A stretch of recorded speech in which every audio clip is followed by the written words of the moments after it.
야곱 이야기를 계속 우리는 보고 있습니다. 이전에 밧다람에 머물며 가정을 이룬 야곱이 이제 재산 문제로 외삼촌 라반과 그의 아들들과의 갈등이 깊어져 가던 어느 날 하나님께서 야곱에게 말씀하셨습니다. 여호와께서 야곱에게 이르시되 내 조상의 땅 내 족속에게로 돌아가라. 내가 너와 함께 있으리라 하신지라. 이 하나님의 말씀을 들은 야곱은 아내들을 불러 하나님의 뜻을 전했습니다. 하나님의 뜻을 들은 라헬과 레아는 야곱에게 하나님께서 말씀하신 대로 다 준행할 것을 말하며 조상의 땅을 향한 이들의 여정이 시작되었습니다. 오늘 본문은 이렇게 시작된 여정의 절정에 해당되는 부분입니다. 오늘 말씀 지난주에 살펴보았듯이 간밤에 씨름하다가 둔부의 힘줄이 어긋난 야곱은 다리를 절면서 야복나루를 건넜습니다. 힘겹게 야복나루를 건넌 후 눈을 들어보니 멀리서 형 에서와 400명의 무리가 보였습니다. 이에 야곱은 대열을 정리하여 여종들과 자식들 앞에 그리고 레아와 자식들을 그 다음에 제일 뒤에는 라헬과 요셉을 배치합니다. 이 배치를 보아 야곱은 여전히 겁이 났던 것으로 보입니다. 그럼에도 간밤의 체험을 경험한 까닭인지 놀랍게도 이전과 달리 이번에는 야곱이 가족들의 뒤가 아닌 그들 앞에서 나아가는 것을 봅니다. 드디어 형 에서를 만난 야곱은 몸을 7번 땅에 굽히며 형 에서에게 가까이 갔습니다. 이때 몸을 땅에 굽힌다는 것은 원어로는 땅에 납작히 엎드리는 행위를 말하는 것이죠. 그 행동 자체가 복종하고 경배하는 행위였습니다. 이것을 7번 반복하며 에서 앞에 나아갔던 것이죠. 지극히 자신을 낮추며 형 에서에게 나아가는 걸음걸음마다 엎드렸던 것이죠. 이후 벌어진 일을 4절은 이렇게 기록합니다. 에서가 달려와서 그를 맞이하여 안고 목을 어긋맞춰 그와 입맞추고 서로 우니라. 에서는 다리를 절면서 엎드려 절하며 다가오는 동생 야곱을 향해 달려갔습니다. 그를 끌어안습니다. 그리고 목을 어긋맞춥니다. 동생에게 입맞춥니다. 그리고 서로 울었습니다. 이 4절 한 절에만 동사가 5번 사용되면서 얼마나 이 순간이 격정적인 장면이었는지를 우리에게 묘사해주고 있습니다. 더욱이 이 5개의 동사 중 마지막 단어를 제외하면 전부 에서가 주도해서 하는 행동이라는 점이 놀랍습니다. 이전에 에서가 야곱에게 가진 감정은 죽이고 싶을 만큼 미워하는 것이었습니다. 그런데 이제 변하여 용서의 감정으로 바뀌었던 것이죠. 20년이 넘도록 이어지던 미움이 해소되고 형제 간의 화해의 역사가 일어났습니다. 이 모습을 보며 두 무리 사이에 감돌던 긴장도 해소되었습니다. 이 순간 야곱은 고향으로 돌아가라 명령하셨고 야복나루에서 복을 주신 하나님께서 어떻게 모든 상황을 예비해 놓으셨는지를 깨달았을 것입니다. 이후에서는 눈을 들어 여인과 자식들을 보죠. 이에 야곱에게 이들이 누구인지를 묻고 야곱은 대답합니다. 하나님이 주의 종에게 은혜로 주신 자식들이니이다. 그리고 가까이 있던 여종들과 자식들부터 라헬과 요셉에 이르기까지 순서대로 그들을 소개하였습니다. 이제 특이한 점은 야곱의 모든 자식들 중 요셉만 그 이름이 언급되고 있다는 것이죠. 이것은 요셉을 향한 야곱의 특별한 마음을 보여줌과 동시에 야곱 다음에 주목해야 할 인물이 요셉임을 암시합니다. 그렇게 야곱의 가족들을 소개받은 에서는 또 다른 질문을 하죠. 8절에 에서가 또 이르되 내가 만난 바 이 모든 때는 무슨 까닭이냐. 야곱이 이르되 내 주께 은혜를 입으려 함이니이다. 앞서 32장에서 야곱은 종들의 편에 보냈던 예물들이 있었습니다. 그 예물들에 대한 질문을 하고 있는 것이죠. 이에 야곱은 내 주께 은혜를 입으려고 보낸 것이라고 답하고 있습니다. 그러자 에서는 내게 있는 것이 족하니 내 소유는 내게 두라고 사양합니다. 이에 야곱은 형 에서의 얼굴을 보는 것이 마치 하나님의 얼굴을 보는 것과 같다고 이야기하며 그를 높입니다. 이는 앞서 브니엘에서의 경험을 우리에게 떠올리게 하죠. 그는 하나님을 대면하여 보았으나 생명이 보존되었습니다. 이와 같이 과거 자신을 죽이려던 그의 형 에서를 보았으나 그의 생명이 보존된 것을 빗대어 표현한 것이죠. 그리고 이어진 야곱의 강권에 에서는 그 예물들을 받았고 곧 에서는 야곱에게 자신과 함께 가자고 이야기합니다. 그러자 야곱은 에서의 무리와 자신의 무리를 비교하며 정중히 거절하죠. 야곱은 연약한 자식들과 새끼 달린 양떼와 소떼를 데리고 이동해야 하는 그의 무리의 사정을 이야기하며 장정들의 속도에 맞춰갈 수 없으니 뒤따라서 세일로 찾아가겠다고 말하죠.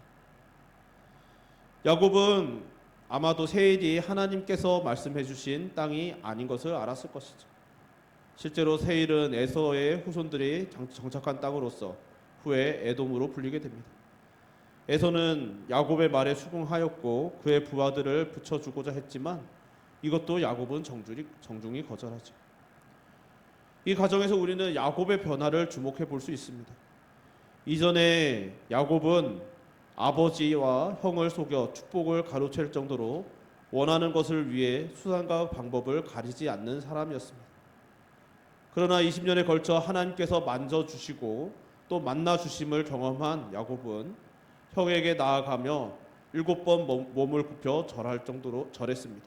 또 야곱은 오늘 본문에서 에서를 향해 5번이나 내 주라고 부르고 있습니다.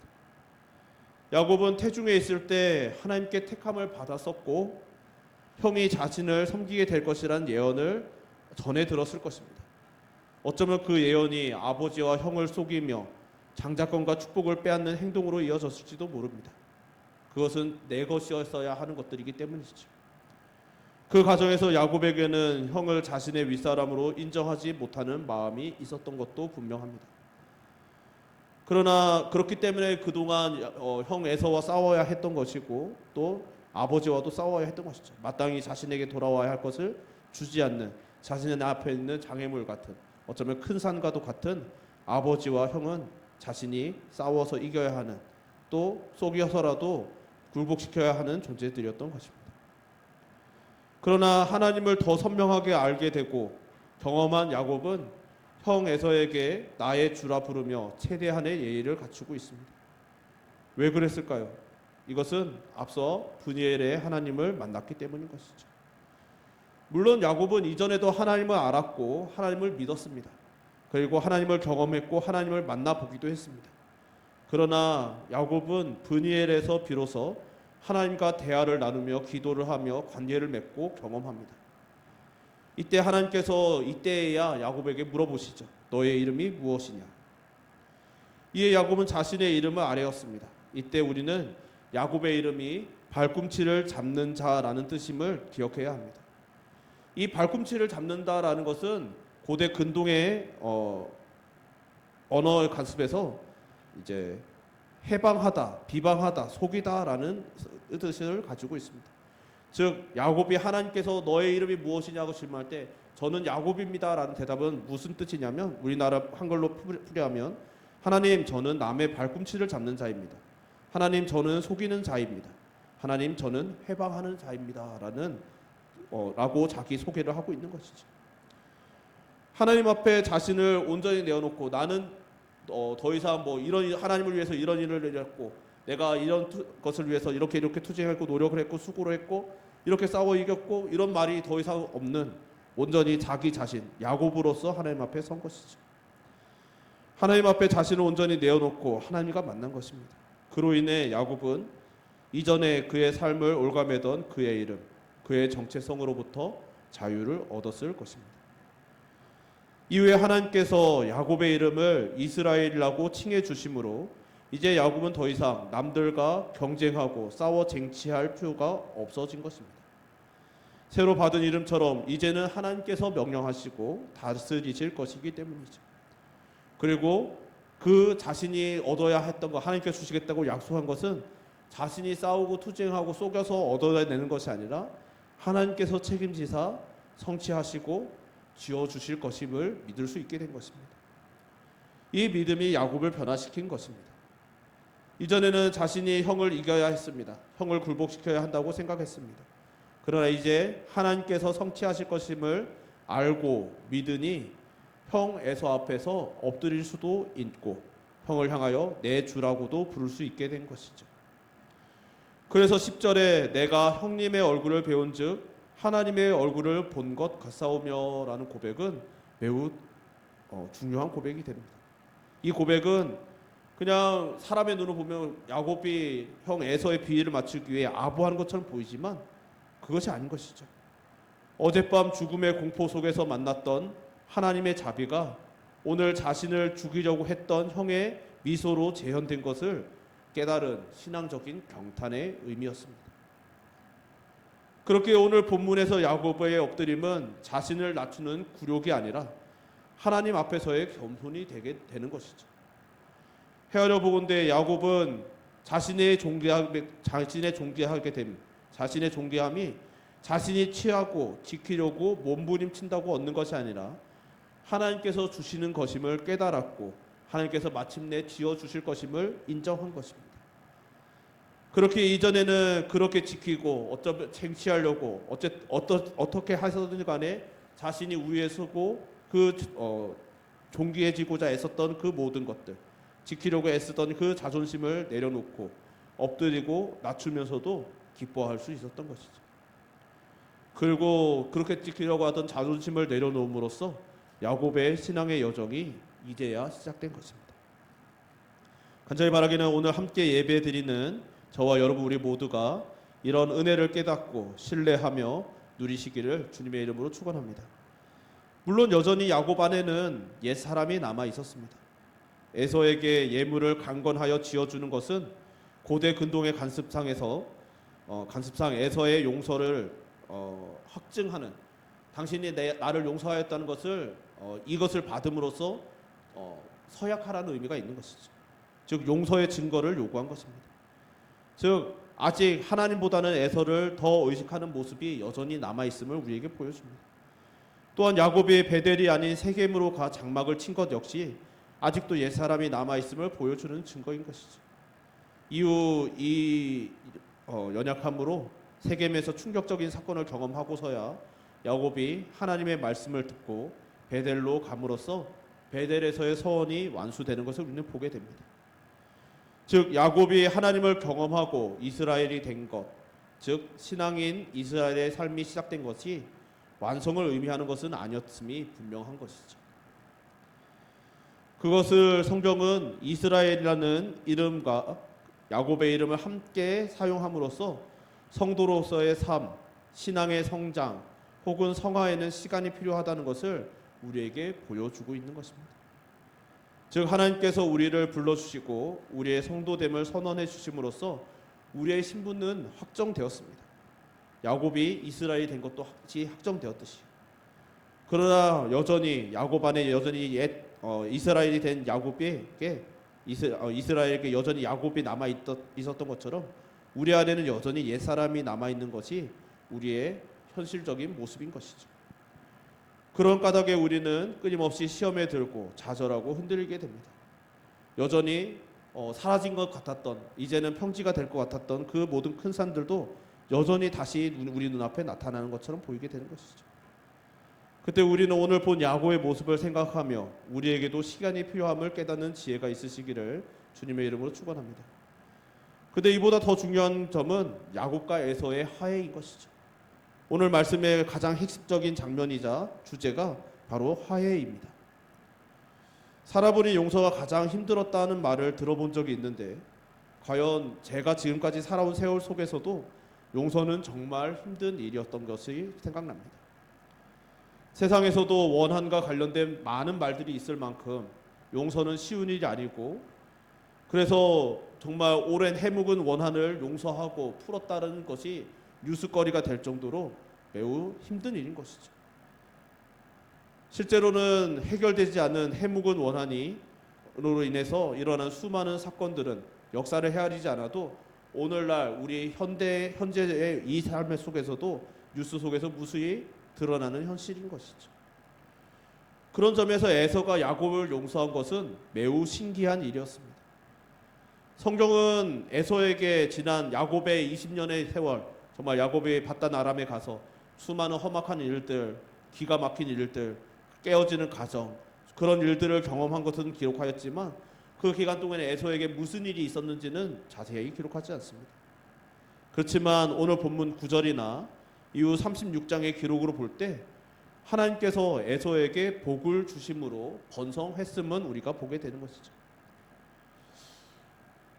아마 에서는 동생에게 장자권을 빼앗기고 자신이 마땅히 받아야 했을 축복을 빼앗겼을 때 그것이 분노가 되어지고 그 동생을 향한 분노가 극에 달함으로 죽이고자 하는 마음까지 살해가 일어났었던 것이죠. 그런데 이후에 야곱과 헤어진 이후로 그의 삶이 번성이 있고 풍요가 이루어지고 자신의 삶이 채워짐을 보면서 자신이 빼앗겼다고 생각했던 축복이 그 재물의 풍부함으로 채워짐을 느꼈을지도 모르는 것이죠. 물론 이것만은 아니었을 것이라고 생각합니다. 그 외에도 이것을 포함하여서 하나님께서 에서에게도 역사하셨던 것이죠. 이런 여건까지 포함하여 하나님께서 에서의 마음을 만지심으로 야곱과 맺으신 언약을 야곱의 눈에는 보이지 않았지만 이루어 가시고 성취하고 계셨음을, 즉 섭리하고 계셨음을 우리는 헤아려 볼 수 있게 되는 것입니다. 하나님께서는 야곱을 위하여 야곱이 보지 못하는 곳에서도 섭리하심으로 역사를 이루어가고 계셨습니다. 그 하나님께서는 오늘도 동일하게 언약 백성들을 위하여 섭리하사 역사하고 계십니다. 간절히 바라기는 이 자리에 있는 오늘 함께 예배드리는 저와 여러분 우리 모두가 하나님을 더 깊이 알고 사귀심으로 그 섭리를 더욱 신뢰함이 깊어져가는 믿음의 사람들 되시기를 주님의 이름으로 축원합니다. 그래야 할 때 우리의 마음에 평강이 임하고 이전에는 우리가 반드시 지켜야만 했던 야곱이 지켜야만 했던 자존심과 같은 것들이 내려놓아도 우리가 그로 인해서 타격을 받지 않는 놀라운 은혜를 누리게 되는 것이죠. 이런 평강이 우리에게 또한 충만하기를 주님의 이름으로 축원합니다. 우리 말씀 생각하면서 우리 찬양 한 곡 부르고 기도했으면 좋겠습니다.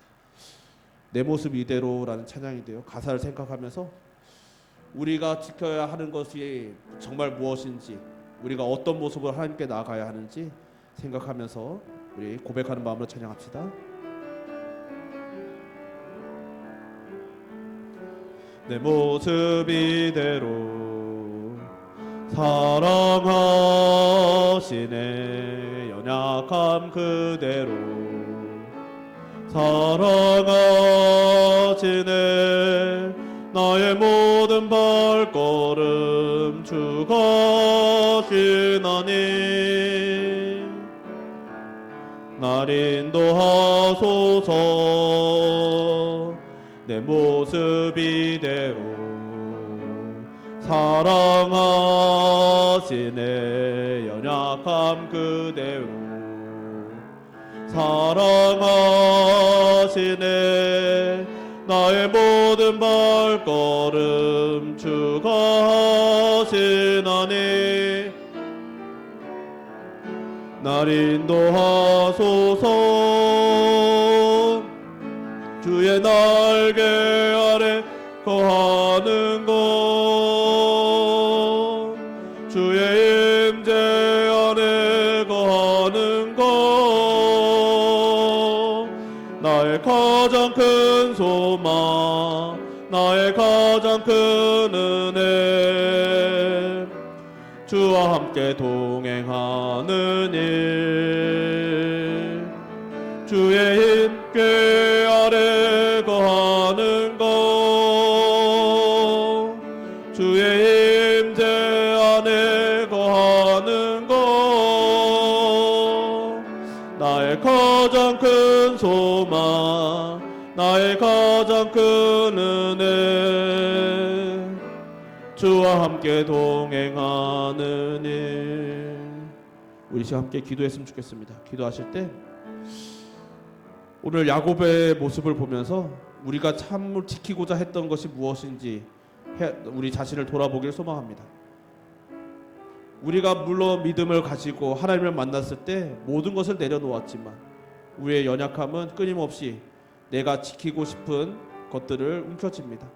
야곱은 그것이 자신의 자존심이었고 자신이 연약하지 않다는 것, 내가 그것을 질 수 있는 힘이 있다는 것을 증명하기 위해 발꿈치를 잡고 남들을 속이고 남들을 해치며 정말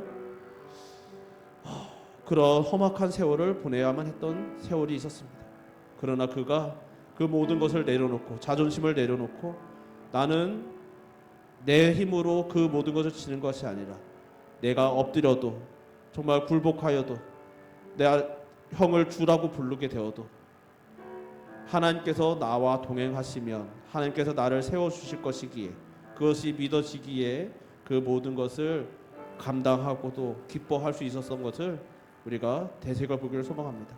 하나님, 우리가 이 믿음을 날마다 되새기며 회복하며 우리가 하나님을 처음 만났을 때 하나님 없이는 살 수 없음을 인정하고 정말 하나님으로 충분하다고 고백하였던 그 고백을 날마다 되새기며 끊임없이 올라오는 나의 자존심이 아니라 내가 뭉쳐지고 싶은 이 세상의 것이 아니라 하나님께서 내 손에 쥐어주시는 하나님께서 나를 존귀하게 해주시는 그 은혜를 바라보고 신뢰하며 하나님의 섭리를 기대하는 성도 되게 해달라고 우리의 믿음을 위하여서 우리의 고백을 위하여서 이 시간 주여 한번 부르고 기도하겠습니다.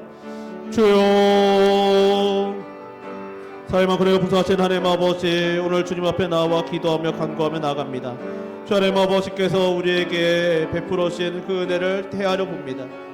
하나님께서 우리를 불러주셨을 때 우리가 하나님을 이전에도 지식으로는 알았지만 참으로 하나님을 만나고 하나님과의 관계가 시작되었을 때 그 앞에 엎드리며 나의 무능함, 나의 절대 무능함을 주여 정말 고백하고 하나님 앞에 온전히 엎드렸을 때 야곱이 그러했듯이 우리의 신앙이 시작되었고 주님과의 교제, 주님과의 그 사귐이 주여 시작되었음을 기억합니다.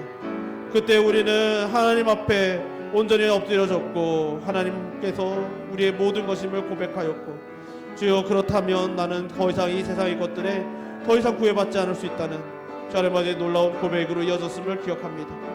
주 하나님, 그러나 이 세상을 살아가는 날 동안에 끊임없이 우리 안에 연약한 이스라엘이 되어서도 여전히 야곱이 남아있었던 야곱처럼 우리에게도 여전히 옛사람이 남아있어서 끊임없이 올라오는 옛사람, 나의 자존심, 내가 움켜쥐고 싶은 그 무엇, 내가 스스로 존귀해지고 싶은 그 욕망, 주 하나님, 그것으로 인하여 때로는 넘어지고 쓰러지고 연약함이 드러나는 것을 주 하나님 아버지 앞에 고백합니다. 주 하나님 아버지, 주님 세월 속에 우리들이 주님과 동행함으로 이 모든 것이 사라져가길 소망합니다. 주 하나님, 더욱더 우리의 믿음이 깊어져가길 소망합니다. 하나님의 섭리를 신뢰하며 그 섭리를 기대하며 주 하나님 아버지, 주님을 기대하고 신뢰함으로 주 하나님 아버지, 우리의 믿음이 더욱더 견고하여져 가게 하시고 주여, 우리의 마음이 점점 더 평강하여져 가게 하시고 그 점점 더 흔들리지 않는 견고해져 가는 평강을 누리며 하나님과 동행하는, 하나님을 찬양하며 하나님과 동행하며 하나님과 사귐을 누리는 하나님의 백성 되게 하여 주옵소서. 그리하여 하나님께서 역사하시는 그 섭리가 우리 안에 역사함을 날마다 고백하게 하여 주시옵소서. 사랑하신 하나님 아버지, 오늘도 주님 앞에 나와 예배 드리며 주의 말씀을 헤아리며 주님의 뜻을 되새기게 하심을 감사드립니다. 우리는 모두는 하나님께서 우리를 불러주셨던 순간을 기억합니다. 하나님께서 우리를 불러주셨기에 오늘 우리가 있습니다. 우리가 예배합니다. 주님을 사랑합니다. 정말 때로는 우리가 흔들려서 우리 안에 옛사람이 솟아나오르고 정말 다시 움켜쥐고 싶은 우리의 자존심, 우리의 그 욕망들이 올라오지만 그럼에도 우리가 야곱이 브니엘의 하나님으로 인하여 변화되었듯이 우리도 변화되었고 그로 인하여 끝내 하나님 앞에 서게 됨을 고백하오니 간절히 바라기는 이 믿음이 지켜지게 하여 주옵고 이 고백이 날마다 되새겨지고 또 되새겨져서 성령께서 우리를 이끄시는 대로 우리들이 주님을 더욱더 신뢰하며 그 섭리를 신뢰함으로 우리의 마음에 평강이 임하게 하시고 점점 더 요동치 않는 견고한 하나님의 백성 되게 하여 주시옵소서. 우리 모두 주의 인도하심을 따라 이날까지 왔음을 고백하며 찬양하며 또 앞으로도 인도하여 주시 하나님께 감사드리오며 예수님 이름으로 기도드립니다. 아멘.